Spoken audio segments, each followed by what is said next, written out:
pleasure to be here. Thank you so much for inviting me. I think we have the best economics department at NYU. You have the more interesting speakers here, and I wish we had series of these sorts. Jokes aside, it's really a pleasure to be here. And thank you for your generous introduction. I don't think that either Joe or Bruce need much of an introduction, so I'm going to be very brief and let us get on with the subject at hand and the reason that you're here, which is listening to both of these speakers talk about the topic of the Learning Society.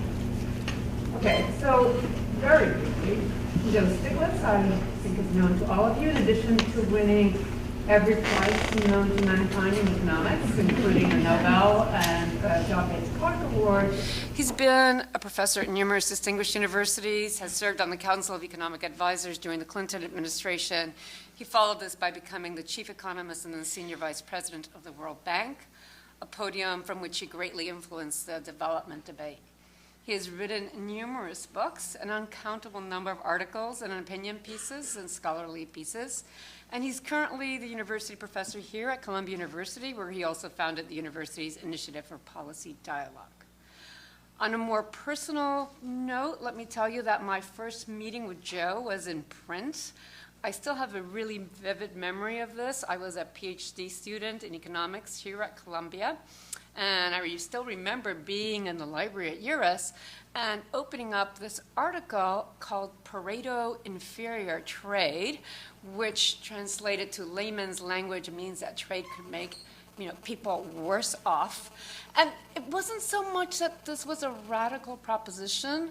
It was more the elegance of the writing, the simplicity of the model, and the inclusion of risk markets in a field, international trade, that was my field at that moment, where people had really not taken up the subject before and seen that a difference it makes to the classical tenets, I would say, of economics. So that was my first introduction. That was a paper by Joe Stiglitz and Newberry. And ever since then, I think that every field I've worked in, there has been a paper by Joe that I wish I would have written myself. And, that's always an enviable position to be in, but that's where I am.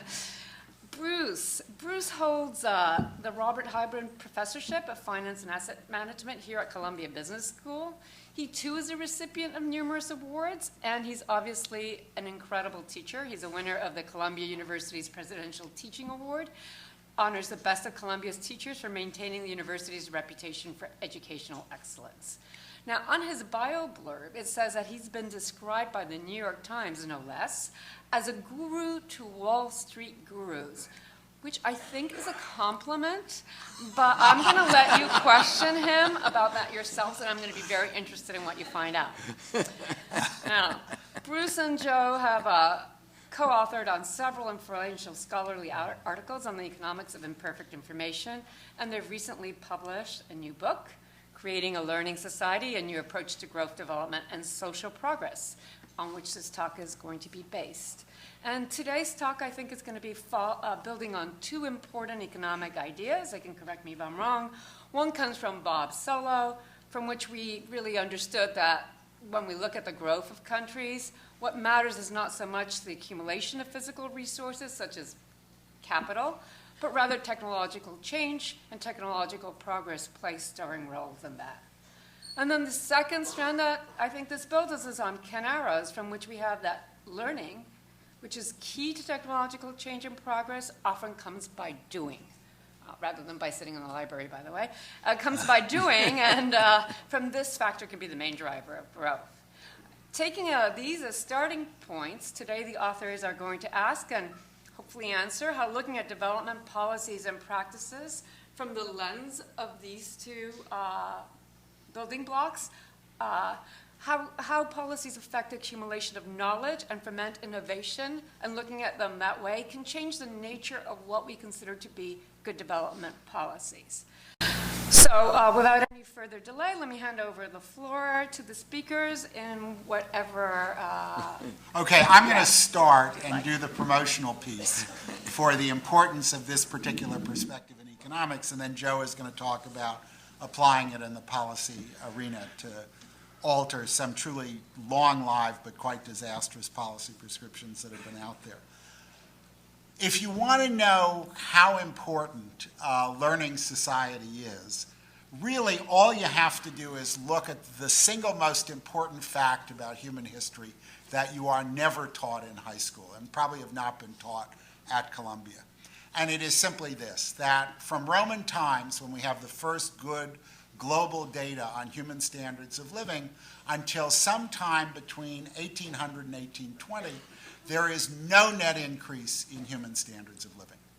That the vast majority of the human race over that whole period eats only staples, lives with their animals in barn-like conditions, has basically one suit of clothes that they take off and put on layers during the various seasons, has no significant medical care, has no significant opportunities for travel, and entertainment consists of what's provided by biology and probably getting drunk no more than twice a year.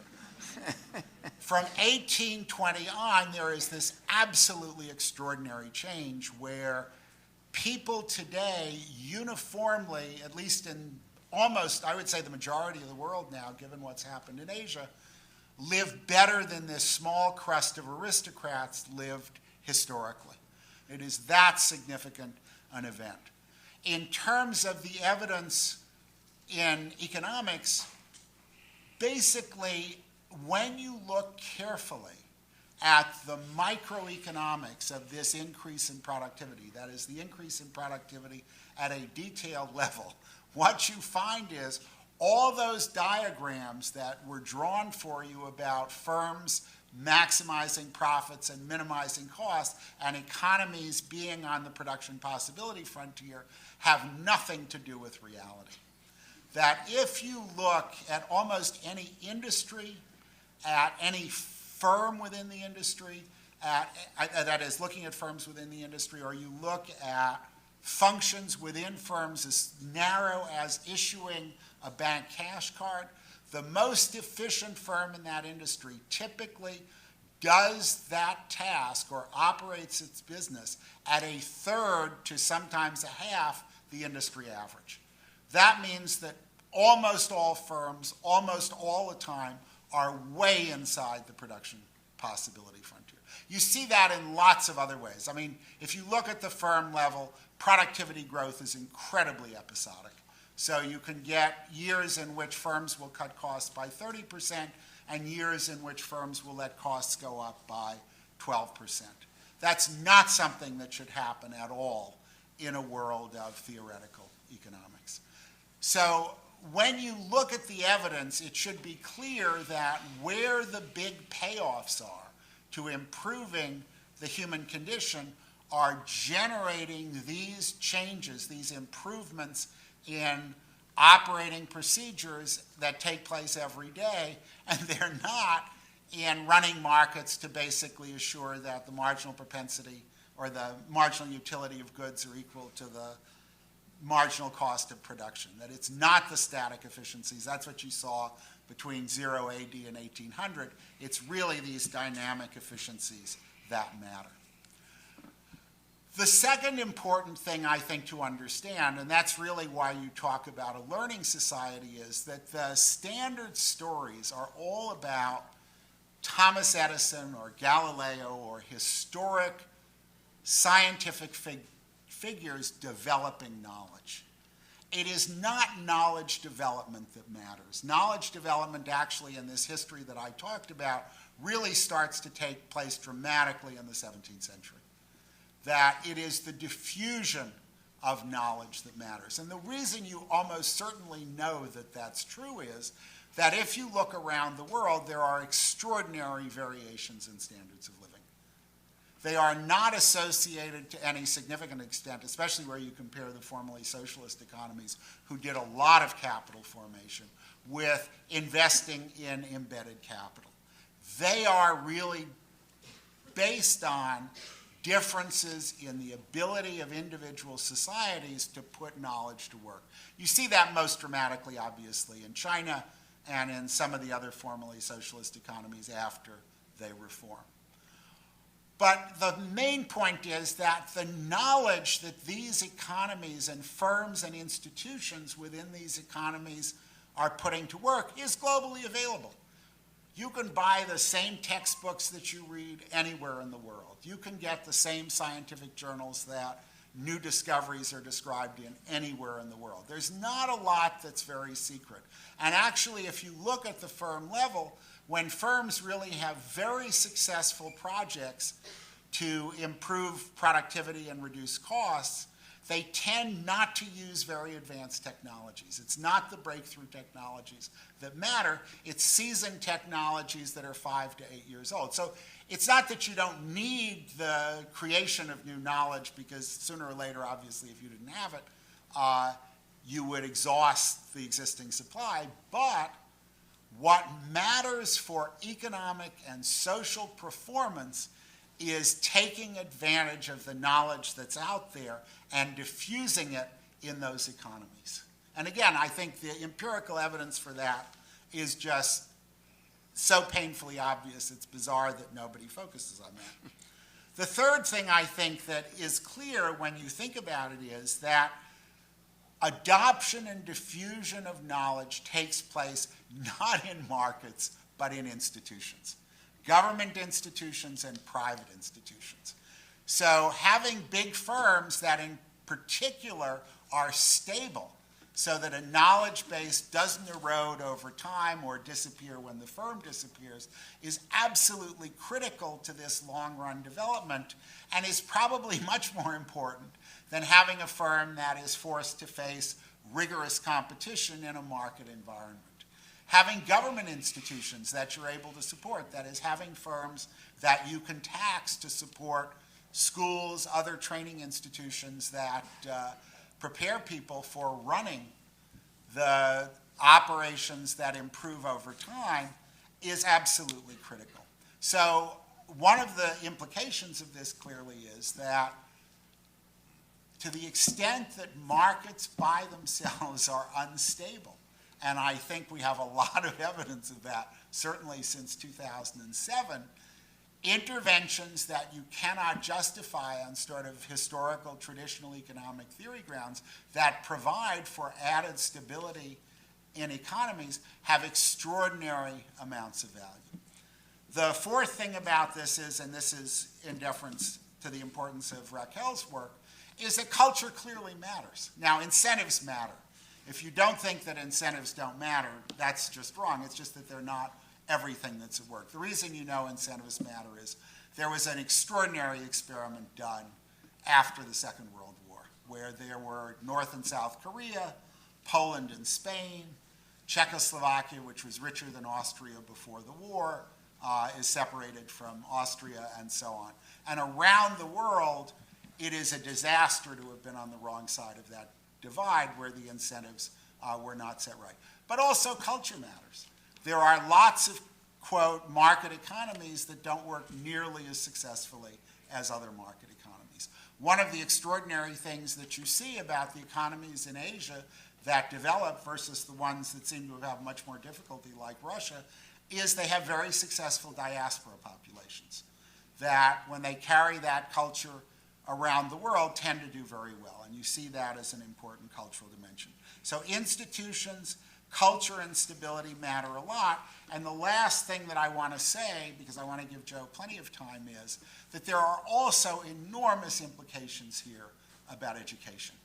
And I think, in a sense, because we are in the transition from an old manufacturing economy to a service economy where the education demands are very different for purposive education that enables you to do well in an economic and social environment, that you have to understand about education is that it really consists of two parts. One part involves isolating the students, making them study things that have no obvious relevance, or indeed in many cases an obvious irrelevance to what they're going to be doing in life, providing them with no significant incentives material incentives to succeed or fail. And there is a second system that embeds them in purposeful sort of operating activities with other sort of non-student people, that involves training that is obviously and immediately relevant to what they're going to do, and that has very serious incentives. Now, the first is called school, and the second is called on-the-job training. And the vast amount of purposeful education takes place on the job. What that means is that the function of school ought to be to prepare people, if indeed what you want schools to do is purposeful, for on-the-job training. That is, as opposed to people having a really good time, which is one of the truly wonderful things about the American school system. But what it means is that you have a very different perspective when you think of learning in those terms on how education should be structured, on how trade should be structured, because trade can be enormously destabilizing, about how financial arrangements should be structured, because as we know, they can be hugely destabilizing. And indeed, you have a whole different perspective on economics, and it is what will ultimately in the future, as in the past, be responsible for the continuing improvement of the living conditions of the human race. Joe. Okay. So let me pick up on the remarks that Bruce has made. I mean, the first important observation is that the last 200 years have been marked by a sudden change in standards of living, and that the natural question that follows from that is why. And the important observation coming out of the work of Solo, our teacher, was that the vast majority has to do with some form of learning. Now, if that's the case, the question of anybody concerned with increasing standards of living ought to be, how do we increase learning? But that's not what economics has been concerned with. It's been concerned with the small part, not an unimportant, but a small part, about capital accumulation and the increased efficiency in the static allocation of goods and of resources. So they've left out the vast majority, the big question that really has been the major determinant of the increases in standard of living. So that was sort of the beginning point. And now if you have that as the beginning point, then the next natural question is, how do you enhance the ability of our society to learn? Which means how does that learning occur? What affects that learning process? Obviously, that's a hugely difficult and complicated subject, and we try to go through various aspects in the book. So just a couple general remarks that we make in the book. The first is the standard theory focusing on allocative efficiency,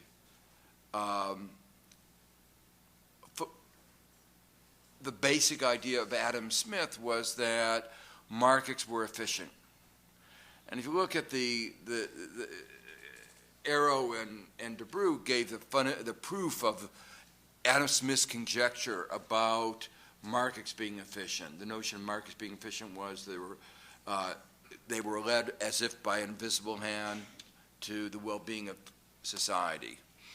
Well, the Arrow and DeBrew proof of the efficiency of markets was quite remarkable in that they assumed that knowledge was fixed, that there was no learning.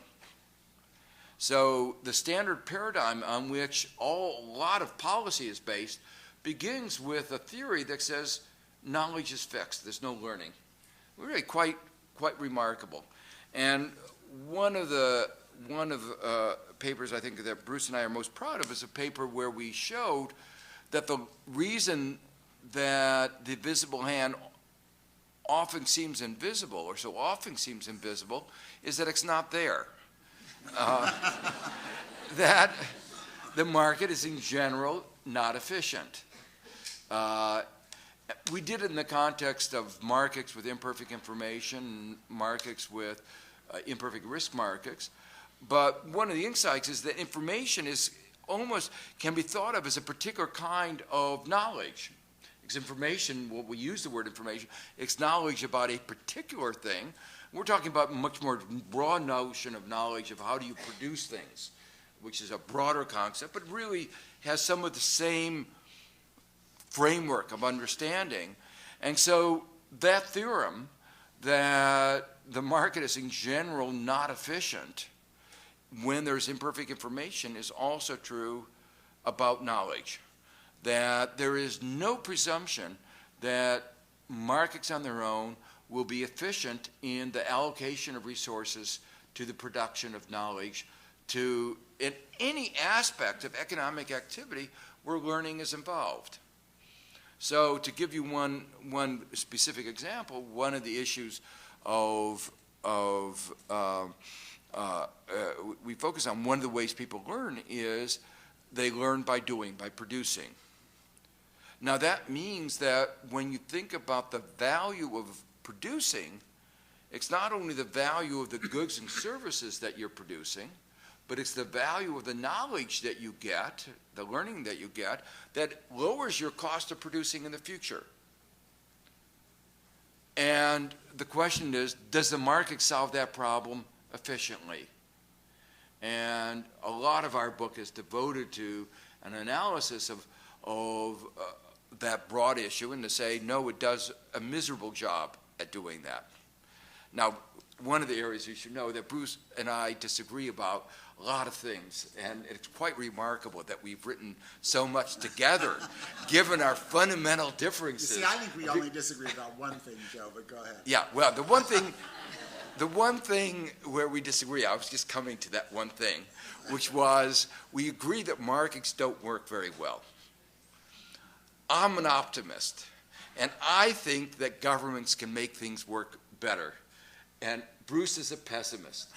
Now, Bruce would say he's a realist, but I think he's wrong. So, I won't give him a chance to defend himself, but... That's fine. What? That's fine. But what we do agree on is the proposition that's, very prevalent, particularly, you've all been spared of having gone to the University of Chicago, but, the dominant doctrine there that markets are efficient is not true when it comes to creating a learning society of what. So a lot of this, and when we're talking about, it's not only, you might say, the investments, the levels of spending on production of knowledge, it's production itself because of the learning by doing, and it's the direction in which our economy moves. And I'll come back to that in a little bit, because some areas of the economy not only are associated with more learning potential, but also have more learning spillovers to others. One of my predecessors as chairman of the Council of Economic Advisors was famously quoted as saying, it doesn't matter whether the economy produces potato chips or computer chips. With the idea that let the market decide, but if there's more learning associated with producing computer chips, if there are more spillovers to other sectors, then you might want to encourage the production of computer chips rather than potato chips. And so there's no, real belief that the market will get the right answer to these questions. So one of the important ideas here is that markets in general are not going to be efficient. A second idea that's really very important is that, coming back to what I said before, that most of economics is focused on the issue of static efficiency or capital accumulation and not on these ideas of creating a learning society. There developed something that was called the Washington Consensus, which was really a consensus not in Washington, but between 15th Street in Washington and 19th Street in Washington, between the U.S. Treasury and the IMF, with the World Bank squeezed in between. But that consensus had a whole set of policy prescriptions. And what our book argues is what was wrong with it is not only that they were focusing on the wrong issue, but in focusing on the wrong issue, they may actually have impeded learning. So that the policies that they were pursuing actually prevented countries from raising their standard of living and actually led, in some cases, to a decreasing standard of living. The most important dramatic example of that was Korea, where Korea's comparative advantage was, at the time, judged by the IMF and the World Bank to be growing rice. And so the advice of IMF and World Bank was to stick to your knitting, grow rice, and just learn how to grow rice better. And the response of Korea was that wasn't very exciting. And they said, thank you, but no thank you. You know, we like your advice, but you could become a rice farmer in Washington. But we're interested in doing something else. And they began their industrial policies. Now, when they wanted to become an industrial country, they didn't, to pick up on what Bruce said, they didn't pick up a textbook and say, how do I produce steel? And read the textbook. That's not how you learn how to produce steel. The only way you're going to learn how to produce steel was to produce steel. And so they got, they bought a steel factory. And they got Japan to help construct a steel factory. And then they started learning about how to produce steel. And they got actually very good at it. They got so good at it that in the 1990s, they were more efficient in producing steel than any company in the United States. And so, and it was a state-owned enterprise, Bruce. Some governments would. Some don't. Yeah. So and you know, there's a little bit of a joke in the crisis of 1997-98. One of the conditions that the IMF imposed on Korea was that it had to privatize the steel mill. And a lot of us were scratching our head about why would they have the most efficient steel firm probably in the world, privatized. It wasn't as if they were inefficient, wasting money, or anything like that. And I think the explanation is that the only way to make it competitive with American steel companies was to privatize it, because that would decrease productivity to make it more competitive with American firms. Now, that was a joke.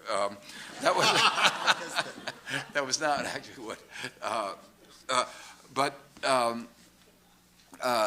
the general point is that the policies that were in the Washington Consensus, based on this very static model, didn't think about how to promote learning, and in some cases, because of that, actually had the effect of reducing learning.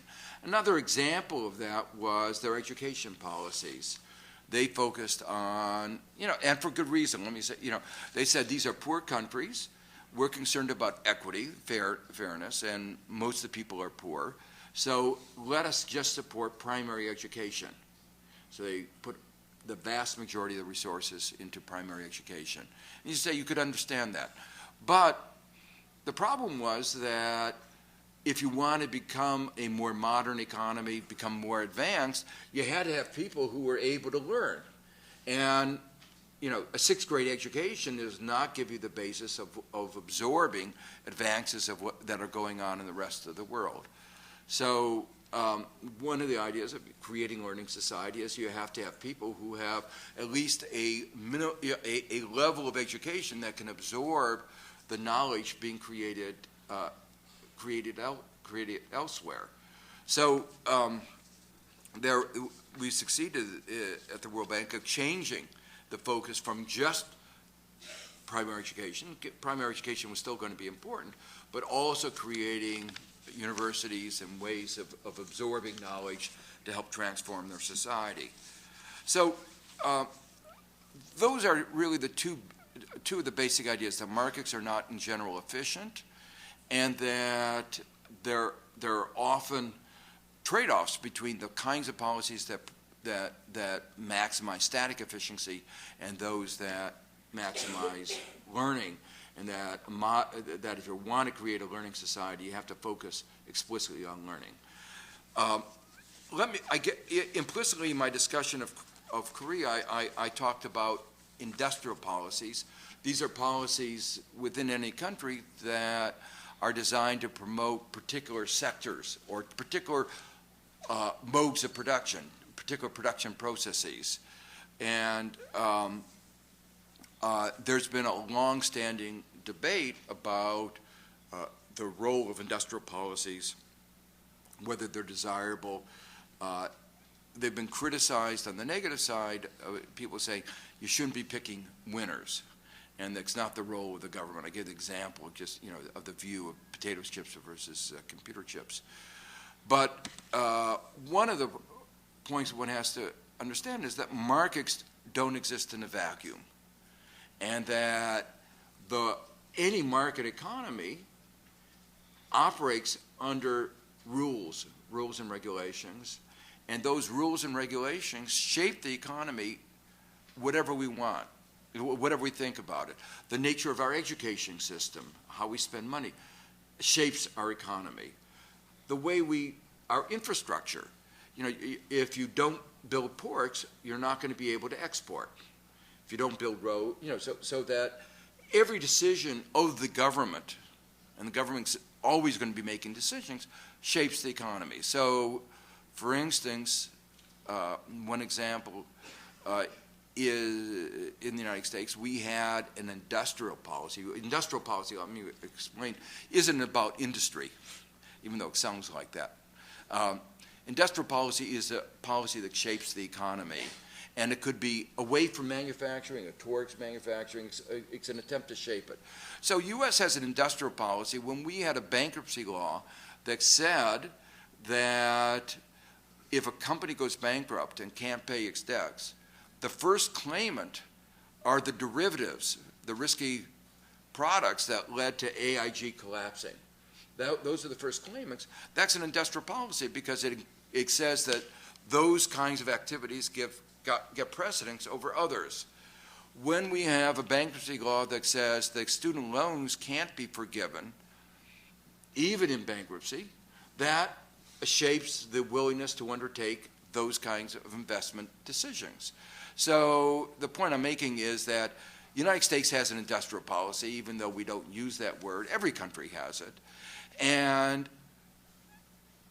one of the points of our book is that in shaping all those rules, regulations, expenditure policies, education system, you want to think about how do you create a learning society that maximizes this diffusion of knowledge as well as the production of knowledge.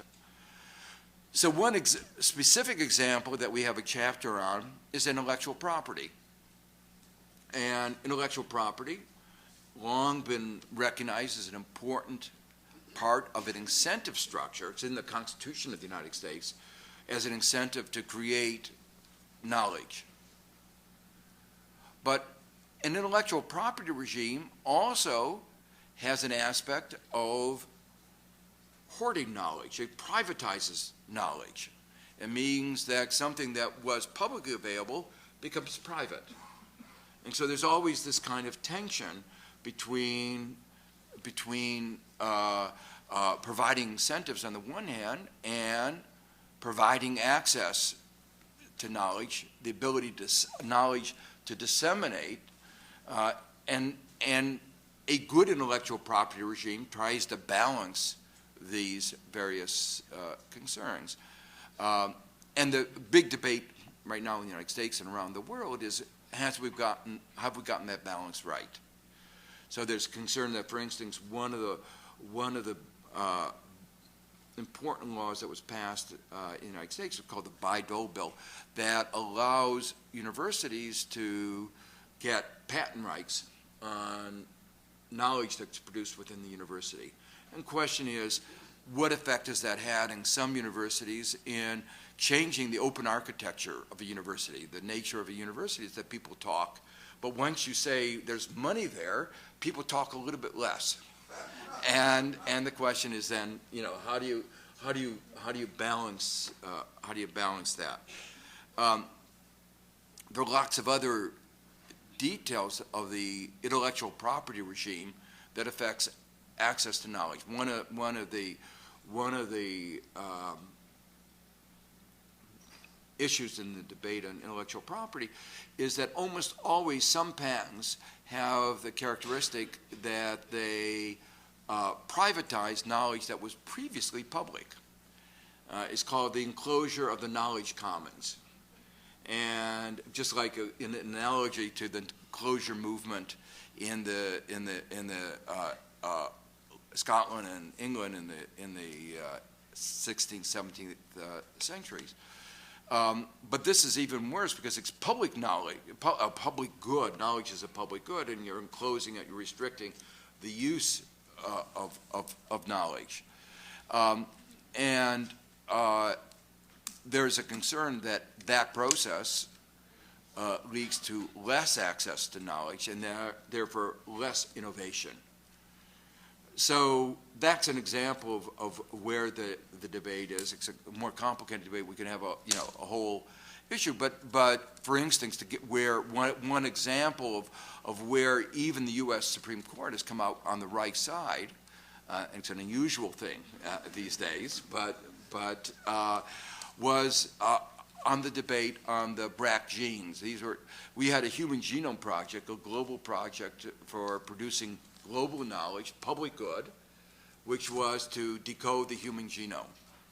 And there was a company that raced to be ahead of this project with the idea that if they were, just a day ahead, they could get a patent, and they patented some genes.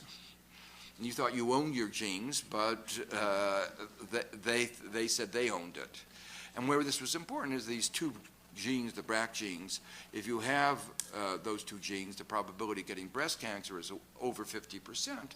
Important to have good tests of that. Yale discovered good tests of that, wanted to provide the test freely. The test was better than the test that Myriad, which was the company, provided. But Myriad said, no, you can't use that test. You can't, even though Yale is willing to give it free, our objective is to maximize profits. And the fact that we have an inferior test is not and the fact that people die in the meanwhile is not our problem. Our problem is to maximize shareholder value. And people did die as a result of them. And the Supreme Court finally a year ago came down with a view that you can't patent genes. And since knowledge is the most important input to the production of knowledge, and hoarding knowledge makes it difficult to create a learning society, this is a big issue. Anyway, I don't want to get bogged down in any particular issue, but what I wanted to just convey is the what?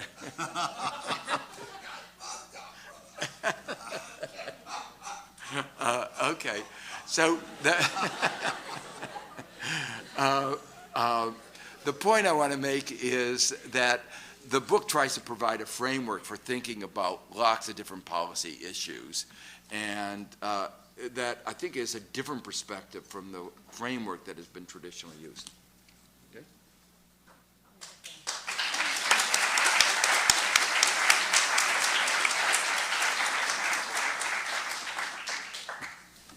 Great. So I think this is a great time now to have questions, discussion among all of us. And I am going to abuse my position as a moderator. I'm getting two things out of this: the ability to go first and a dinner afterwards, I've been told. So I'm going to abuse my position as a good economist. And I'm going to start by asking just two small questions, which then you can answer as you wish, and depending, I have everybody come up with their own. One is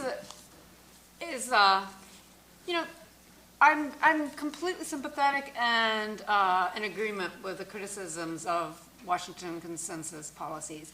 But I do think it's a little bit thin, your talk on what we should be learning, what the government should be learning. And while I understand that every country has its own history and its own environment, and you can't give a general prescription, other than that one should look at the potential for learning in any activity, I am worried as to exactly, what countries should do.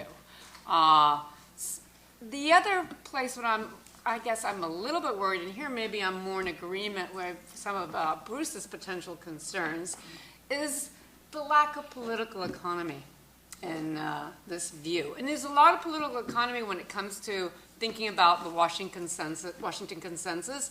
Part of it is ideological, part of it is maybe whose interests are being served. But when it comes to thinking about,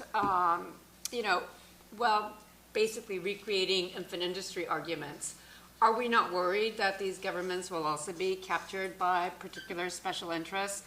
And maybe there's no way around that, but I'm Argentinian as well as American, and as an Argentinian, we've abused that argument to death, I would say. Those are my questions. I think it would be really good maybe to get a few other questions, and then we could make it a much more general discussion. Hi, I'm Brazilian, and the cultural aspect resonates a lot for me when I think about my country, comparing especially to Asian countries. So are there policies that can change that can make the cultures more supportive of a learning society? That'd be my...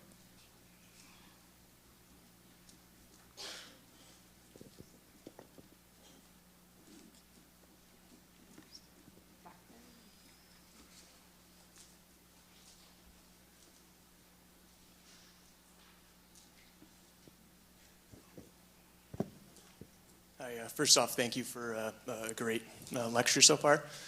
I'm completely sympathetic with encouraging a learning society, but I think one of the problems, and maybe correct me if I'm wrong, is it seems like especially in this country with the income inequality, the resources in education are shifted towards one particular group, and that's the people who can actually access education and learning.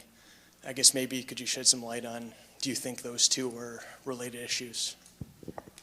Why don't we take one more question and then give a pause, allow some answers, and then take another group of questions.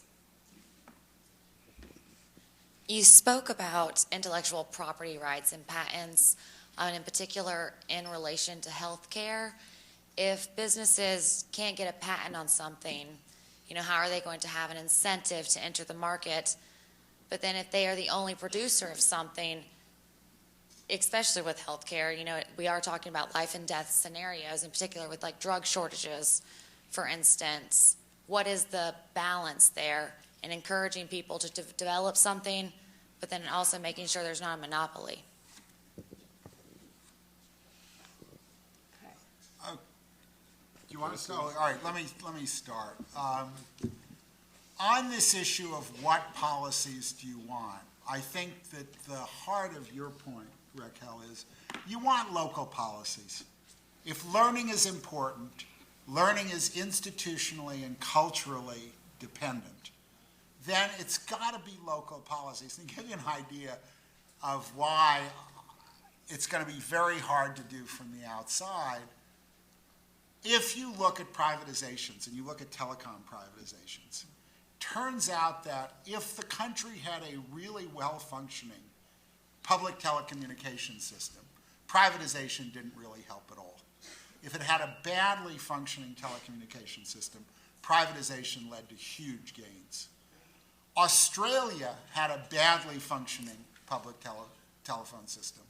New Zealand had a good, well-functioning public telephone system. I really don't think I could judge the difference, even if they were naked, between an Australian and a New Zealander. I mean, it just seems to me that it's very hard to judge differences in culture towards institutions when those small differences have such large effects. So the first thing I think you have to have is local control. And that applies, I think, especially to finance. And there's another example where we had a very successful development policy in the United States that we got rid of. And it was we only had local banks. there were no national banks. If you had branches, you had branches only in one state. And if you look at the underdeveloped part of the United States, which is the southern states of the old Confederacy, they do much better relative to the national average. And the poorest, which is Mississippi and Alabama, do better within that group of states between 1950 and 1970 than they do when we have national banking, where they don't, catch up as quickly, and it's the richer states like Virginia and North Carolina that do really well. And I think it's because the local ability to deploy financial resources to successful emerging firms, which is really a function of learning about who those firms was, disappeared because now all the assets were going to national institutions that didn't have that local knowledge. So I think the first thing perspective is that the whole idea that globalization really is a great thing is probably wrong in these learning society contexts. On the planet Earth, we don't know anything about that. Okay, good. I'm glad we got that out of the way. So local policies, I think, are absolutely essential. The second thing that I think comes out of this is, and this is in answer to the changing culture, lots of luck with that. I mean, we've tried to change cultures. I think the only people who did it systematically well, that is, had a systematic effect on it, was the totalitarian societies that try to control every aspect of it. I'm not aware of anybody else ever having done a significantly successful cultural transplant. And of course, they managed to do it for the worse. So I think, look, this applies to marriage too. Lots of luck changing your marriage partner. Do much better to learn to live with what you got. And I think that that applies to culture also. On this issue of also external policies, on local control, I think Joe and I probably don't believe necessarily in picking winners. But what we do believe is protecting local national economies from having their institutions hollowed out by having all the things that would be provided by big institutions, manufacturers, provided from overseas. And when you look at the policies that seem to have been successful in practice on trade, the United States when it was developing, the European community after the war when they had to protect themselves, the Japanese and most of the Asian economies, they tend to have high but fairly uniform tariffs. And then they let behind those tariff walls the local culture and the local economy determine what's going to work well. And I think if you look at that empirical record, it really, I don't know, again, of any economies that really develop successfully without some degree of local protection.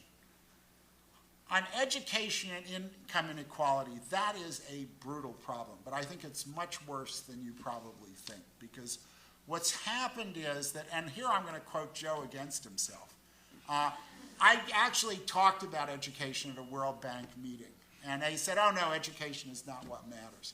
That what the school has to do to prepare people to be successful at on-the-job training is socialization and a good 8th grade education. So it's 2 years on top of junior high school. And when you look at the Koreans and other people, the point at which they start to take off is doing that. And then, of course, within the firms, they train people to do other things. Now, socialization used to be about teaching people to submit to the boot of authority, show up on time, not try and do an unauthorized experiment with the Chernobyl nuclear reactor because you felt creative. I mean, just being obedient to social and institutional norms. I think as manufacturing and before it agriculture disappears and you go into services, all of a sudden socialization involves navigating much more complex human environments. I mean, it's really managing interactions with people, not with machinery or animals on the ground. And I think that is a real adjustment that the educational system has to make. Now, Some of it occurs naturally. I mean, I'm going to say something heretical here. The most important part of your being at Columbia is learning to navigate the world of other students and navigate a social world of professors at a reasonably sophisticated level, much more than whether you learn advanced calculus or real analysis or non-Euclidean geometry. So some of that goes on fairly naturally. But I don't think high schools and a lot of colleges are prepared to do that well, and I think doing it well is going to be increasingly important. And what I most remember is my mother, who rose from being sort of a poor working class girl in Queens to being a sort of a serious international social figure, actually in high school had lessons, this is Midwood High School in Queens in the 1930s, in elocution and deportment. And those stood here in extraordinarily good stead, among other things, getting rid of a Brooklyn accent. And the problem is that in the educational context that reformers are talking about today, doing that is unthinkable. And I think unless you prepare people to navigate the service environment, which involves things like that, you're not going to prepare people for good jobs. And in services, there are going to be a lot of really crappy jobs. And that's going to have a huge impact on inequality. Go ahead. Okay. Well, one of the things I wanted to first comment on is that while we talk about learning in the context of learning how to produce more efficiently, or there are many other aspects of learning, one of which Bruce just talked about, learning about how to interact.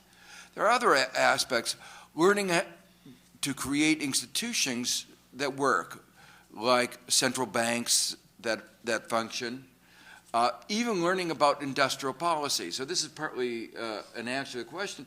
There are some societies that have learned how to manage a process of industrial policy. They've been able, DARPA in the United States has a very successful record of picking, of identifying good projects like the internet. In fact, if you ask, what have been the returns on these public investments, they're higher than any private investments. One of the aspects of a modern complex industrial economy is that most firms are actually bureaucratic. You have decisions. It's not the single entrepreneur who's out there. They're actually operating under a bureaucratic framework, very much like the public sector is, although there are a little bit different forces at play. You call the political economy, but still they are bureaucratic. And so one of the things we have to learn is how to manage these kinds of economies. And one of the criticisms of the Washington Consensus was it took away the ability of countries to learn these kinds of institutional developments. Now, in terms of the specific policies and industrial policies that work, Bruce and I had a lot of discussions about this kind of an issue. There are different kinds of policies that I would argue are, appropriate in countries in different circumstances. So if you didn't think you had a very sophisticated bureaucracy or framework to decide what are industries, you don't need that. You could say, okay, are there some broad category of industries that have greater learning abilities and greater learning externalities, spillovers, and at that juncture in the history, different today, but at that juncture, you could say the sectors that had that characteristic were manufacturing. So then you ask the question, how can I encourage manufacturing? You're in China, Chinese government. You say, well, let's have a low, a competitive exchange rate is the official word, but the other way of saying a low exchange rate. And so you don't manipulate your exchange rate, you adjust your exchange rate, because manipulation is illegal. And so you adjust your exchange rate to make it more attractive for you to be able to export. That's an industrial policy, but it's one in which you then allow a decentralized process of which manufacturing. You're not picking which producers or not even necessarily which sectors. Now, if you have a more sophisticated system of doing it, you might say, okay, well, we have a better idea of where the economy is going to go, and maybe we ought to be pushing nanotechnology or some other sector. So you might be more specific if you thought you had a better institutional framework that could make those kinds of decisions. Now, one of the concerns that you raise is a real concern about getting locked into the wrong industry, and that it may be becoming a real problem in China, though it was a very successful strategy in promoting manufacturing by having a low exchange rate. Now that you don't want to be in manufacturing, can you change that exchange rate policy? And the current industries are not very enthusiastic about the change of that. And even if the people at the top are aware of it, there are, even in China, political forces that are impeding. So, I mean, I think those are real concerns. But the answer that I gave before is every economy is going to have an industrial policy. We have an industrial policy that tried to encourage a dysfunctional banking system. And it was very successful in encouraging that kind of a banking system. And we find out that it's very hard to change that once you have it. So you know, whether you have this problem, you know, you don't have any choice but deal with this issue, because the only difference is if you don't have a consciousness of it, it's going to be you're going to be taken by it more easily than if you think about it more consciously. On the cultural issues, I think they really are important. We have one chapter, a little thin chapter, that deals with some aspects of these issues. One, you know, if you go back and back into this wide span of history that Bruce began with, a natural question that one needs to ask is what happened around 1800 that led to this change, and part of the answer has to deal with what happened in the previous 100 years, the Enlightenment, and those were changes in culture, changes in attitudes about that change was possible, the scientific method, the Enlightenment that really changed how people thought about the world, the scientific method.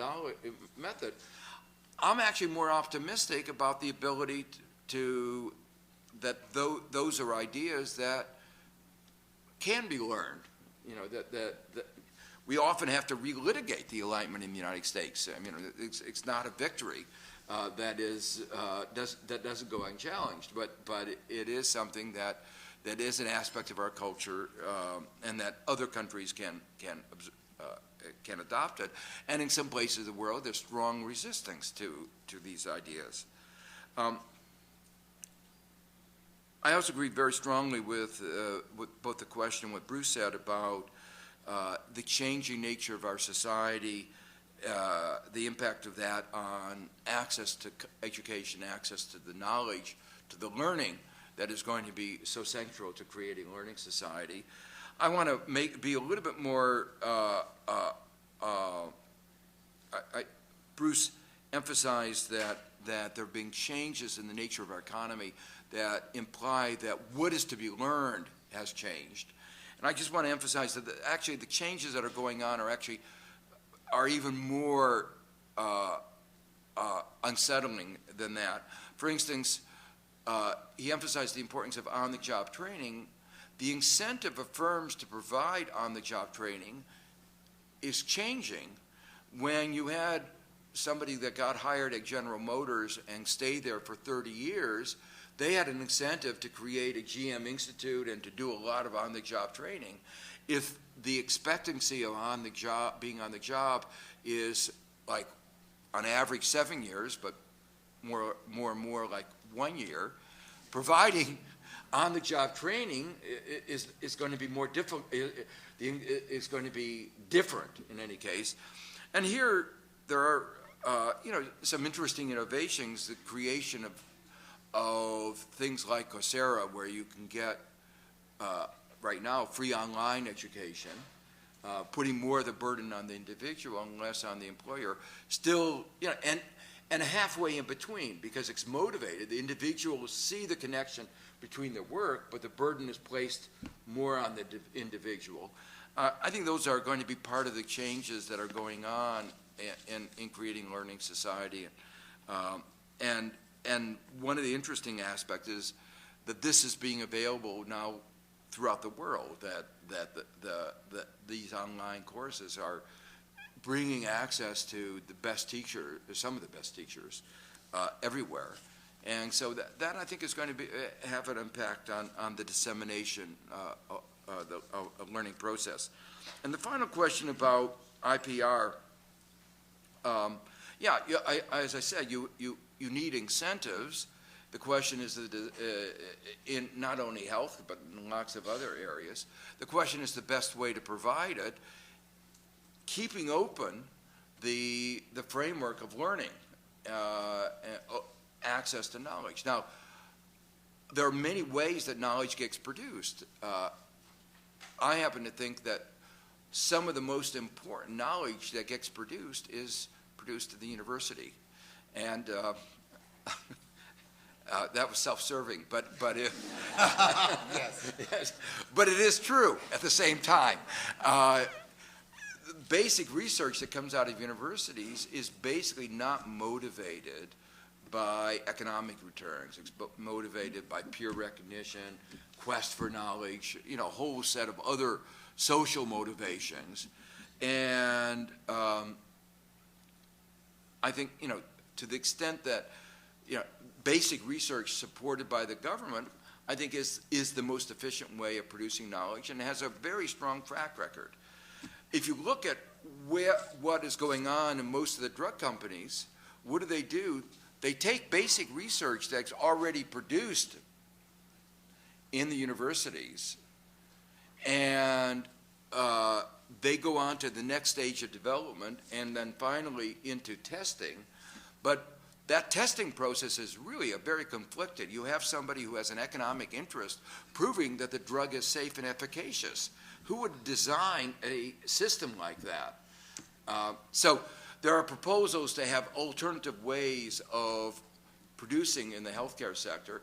There's a bill that Senator Saunders introduces in the Senate every 2 years, which to create a prize fund, which would say we're going to offer a prize, a big prize for those who discover cures for important diseases and, or big improvements in health. And so once you get that innovation, use the competitive market to disseminate it rather than using monopoly to limit the dissemination. And the idea of prizes as an alternative motivator is a very old one. In fact, one of the examples of that goes back to in the 19th century. There was the Royal Society of Arts and Technology gave a prize for an alternative to chimney sweeps. And chimneys used to have coal. Coal had a lot of soot. The consequence of soot was that chimneys would catch on fire, the house would burn down, people would die. It was a very bad situation. Then they figured out you send little boys down the chimney and they clean it up. It was much better for the chimney. On the other hand, the boys, these little kids, wasn't very good for their health. In fact, they died. And it was a really pretty bad thing. And they offered a prize for a mechanical chimney sweep. The idea, the reason why they did a prize is they didn't want to use the patent system, because if they discovered an efficient mechanical chimney sweep, they wanted everybody to use it, not just the wealthy houses to afford it. And it worked, and they succeeded in getting it. Thank you. That was a very interesting digression, actually. No, not really a digression, but I'm going to turn it over to the audience. I just want to say one more thing in defense of universities, along with your passionate defense of our research importance. The other thing is that I'm going to look at it less business school-like. I don't think we're just creating people who then can go and do better training or learning in industries or in their jobs. One of the things we're doing has to do with the Enlightenment, which is that when you're learning these difficult proofs in your math or economics classes or whatever it is, even philosophy, then one of the things you're learning is to be a critical thinker and hopefully not turn back society to a pre-Enlightenment state. And I do think that that is one of the big functions of a university, and a university like Columbia or NYU. Can I give you the most important piece of information that shows that that's false? We're going to be having a fight here. When you try and correlate grades at university, which presumably represent your mastery of these materials, with subsequent success measured in lots of different ways, incomes, occupational categories, all sorts of things, the correlation is close to zero. Yeah, And I hope you will find that reassuring. That doesn't. See, that's. I'm going to say something. No, I'm going to say something, Joe. That doesn't refute anything. That just tells you. I'm talking about the importance to society of having critical thinkers. I'm not talking about the importance of their grades to how well they do in terms of their income or career success. No, That Raquel, is you what I'm can't talking get about. away with that. Because Oh, you're okay. saying that We need critical another moderator. thinking is developed in academic courses in universities. Okay, we're going to continue this Rather over than in dinner, and Taylor is now going to hand over. I think Akil has been waiting patiently. So there's a question for you, Bruce, and for Joe, and it's a slightly more abstract set of questions. Bruce, both of you have been mentioning general principles that are involved in making learning central to what you call dynamic efficiency rather than static efficiency. And, you've articulated very general sorts of things, the spillover of knowledge from one domain to another, making knowledge publicly accessible and not enclosing it.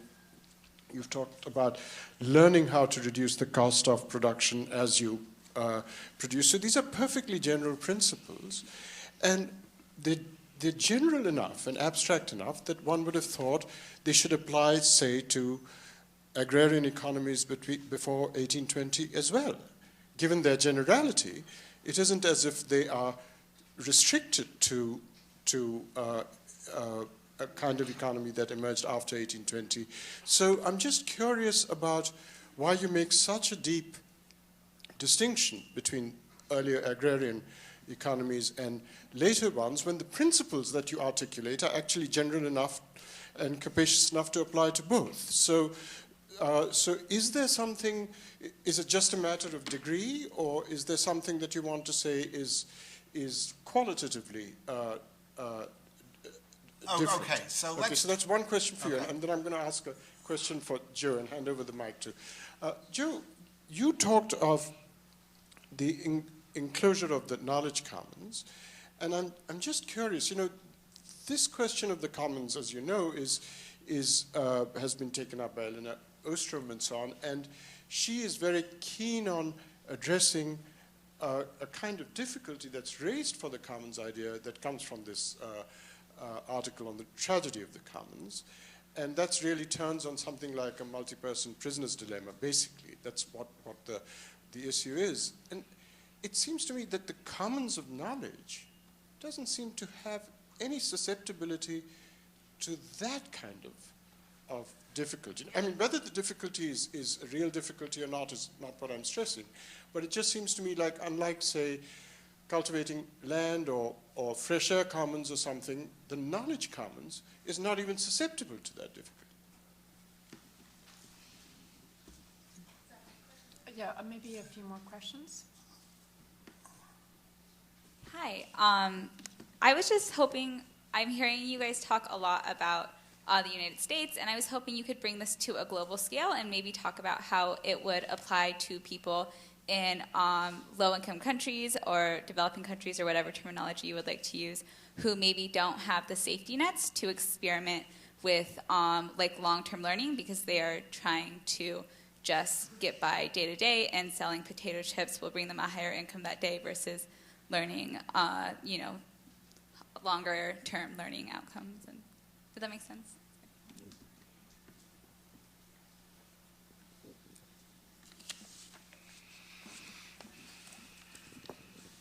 I sort of have 2 or 3 things to say. Anyway, one is Naomi Klein on the shock doctrine. How does Chicago School of Economics fit into this? And I think you sort of demonstrated that maybe it does, maybe it doesn't. And I hope some of you here know about that book. The second thing is the whole issue. People always talk about learning, but people rarely talk about population. And that was a big discussion that we had all the time in the 60s. And I'm kind of interested to know why it seems to be out of fashion these days and what the effect of human growth has to do with learning.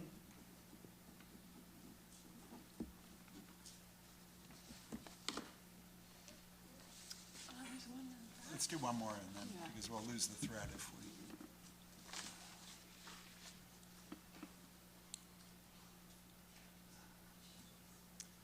So a lot of what I hear circles around the idea of kind of learning early or lifelong learning.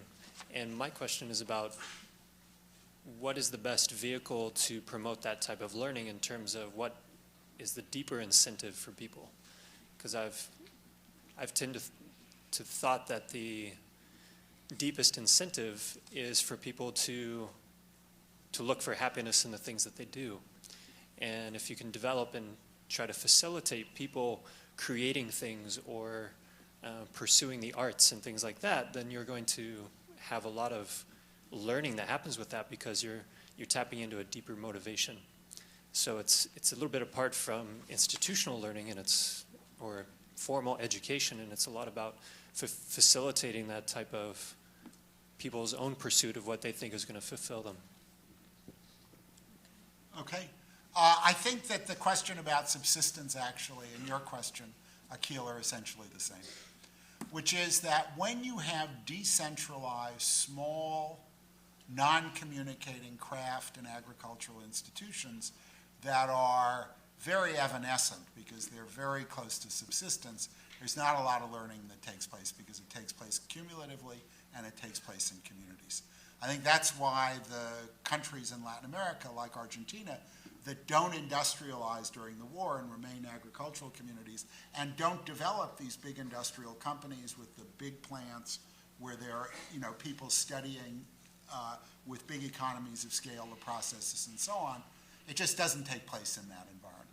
So I think the first part of the answer to your question, I think it's the answer to yours too, is that this doesn't take place on an isolated basis. And we have a lot of evidence for that. But I don't think that's a reasonable answer to your question completely. Because urbanization really is a 17th century phenomenon. Now, the urbanization that's associated with that is sort of social and associated with the courts and the fact that royal government doesn't move around anymore. It's in one place. But it takes a long time for that to transition and adopt the idea, and I think this is the important idea, that in the classical period where no progress takes place, the idea is you find the ideal way to do something, and you do it that way forever. And suddenly, if you had to date it, I think there is a literature that the Royal Agricultural Society in England, and it does start geographically, it seems like in England and in Western Europe, that the Royal Agricultural Society in England suddenly starts with the idea that every year you should do a little better than last year. And that is a revolutionary idea. Now, why does that suddenly happen around 1770 and then you don't really start to see the effects of it till 1800? I don't know. I think there are accidents in history that are fortunate accidents.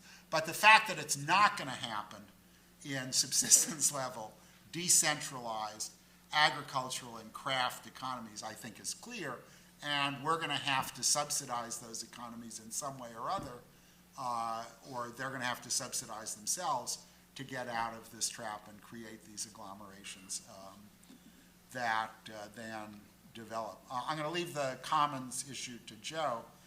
On the population issue, I think the reason it mattered was that population in the 60s was increasing incredibly rapidly. And the population growth looked incredibly dangerous. And 2 things happened about that. One is we actually got to these population levels of 7 billion that people thought would have apocalyptic consequences for the world, and we seem to be doing okay. And the second thing is that outside Africa and the Middle East, the trends in fertility mean that population is going to be falling sooner or later. So I think that's the population question. On the other hand, it's certainly true that when you get people together, learning takes place. There's no question about that. And actually, the institution with which both Joe and I were affiliated at, I think per dollar was the most extraordinary development institution was, of course, Bell Labs, which is a non-governmental or quasi-governmental institution. The lifelong learning question, I think, is a really important question. In fact, I actually prepared and tried to prepare to answer that question and failed. And the reason I say that is that there is a huge literature on perceived happiness.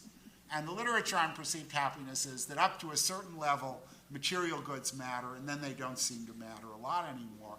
And what matters is, more than anything else, is having friends and communities of friends. I mean, most importantly, people who are married are happier than people, by and large, who are single, although there may be some sample selection bias in that process. But I think that there's no question that communities make people happier, and that's a strong argument for sending people to college for consumption purposes. What I tried to find out on the internet and couldn't find out was, are educated people happier than non-educated people? And it doesn't seem to be a question that anybody asked. And I'm assuming that if it's not in the literature, it means probably that it's not a big effect, just being educated. So, societies clearly matter. Societies of people clearly accelerate learning, and in that sense, there's an obvious correlation between the two. But as far as I could see in these happiness sort of studies, I don't think that anybody is well documented, and I stand ready to be corrected on this, a connection between happiness and doing really well in your calculus course. Okay, let me make just a few comments.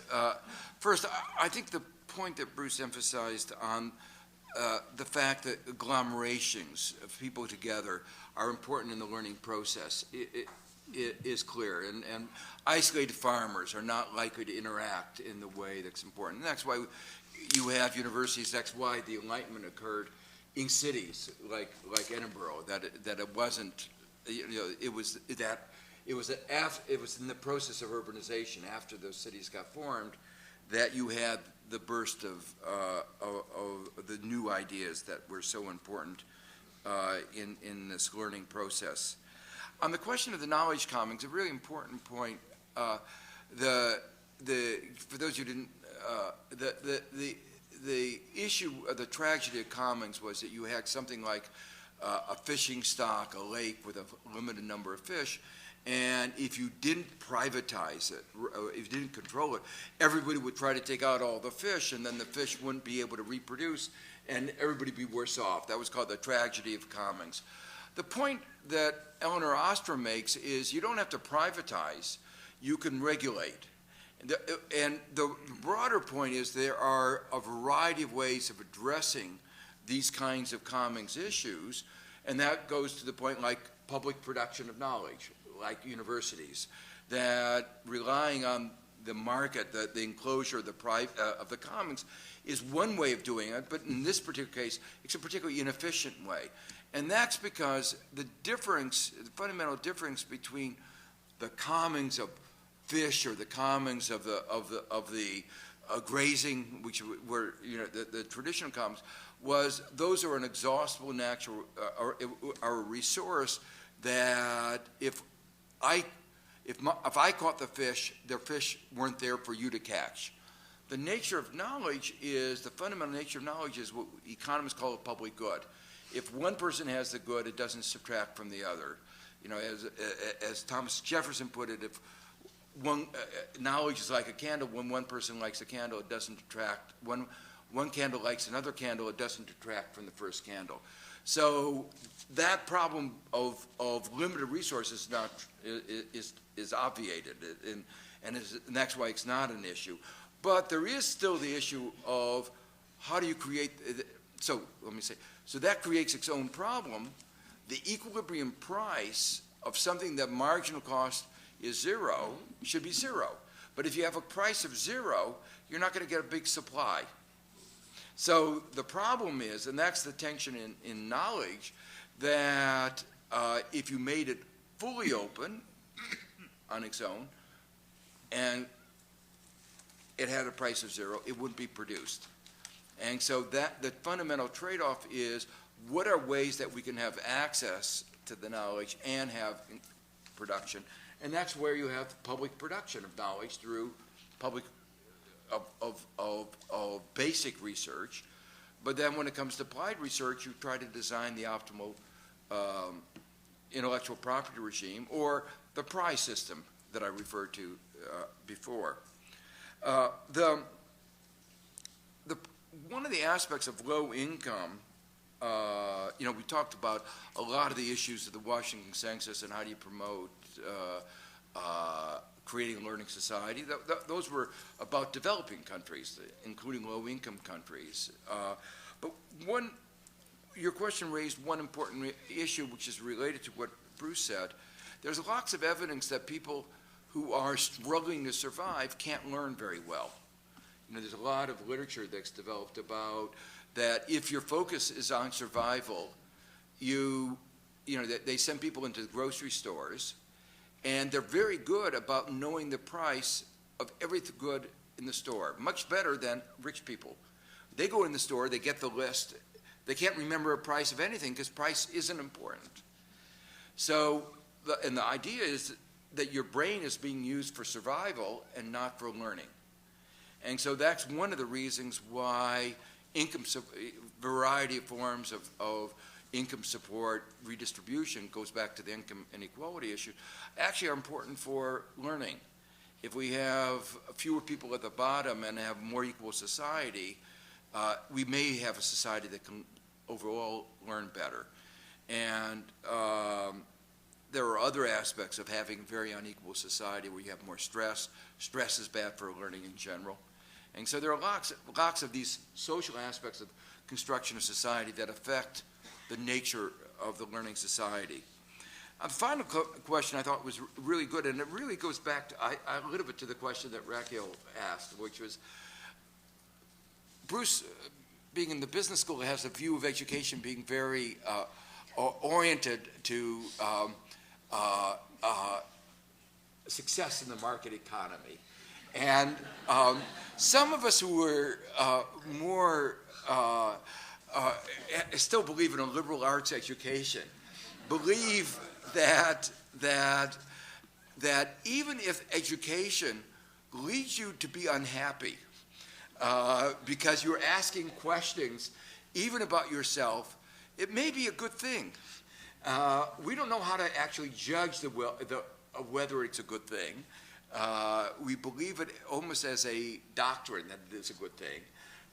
And the process of creativity can be very unsettling. A lot of artists are very unhappy people.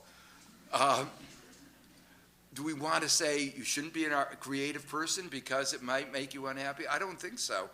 But so what I would like to think of one of the things that we're trying to do is, at the university, is creating a learning society, creating people who are better at learning, being more critical, whether or not that leads to higher incomes and whether or not that leads to even higher happiness.